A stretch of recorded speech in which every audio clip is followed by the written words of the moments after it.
మెదక్ జిల్లా వెల్దుర్తి మండలం బస్వాపూర్ గ్రామంలో స్వయంభూగా వెలసిన శ్రీ బ్రహ్మరాంబిక సమేత మల్లికార్జున స్వామి దేవాలయంలో వార్షిక బ్రహ్మోత్సవాలు ఘనంగా నిర్వహిస్తున్నారు.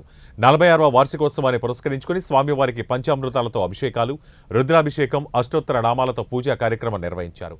ఆలయ ప్రాంగణంలో శ్రీ బ్రహ్మరాంబిక మల్లికార్జున స్వామి కళ్యాణ మహోత్సవాన్ని కన్నుల పండుగగా నిర్వహించారు. ఈ కార్యక్రమంలో పెద్ద ఎత్తున భక్తులు పాల్గొన్నారు.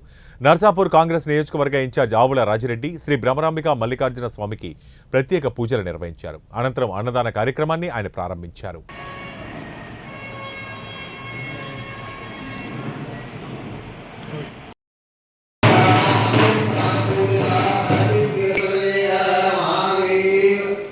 చిన్న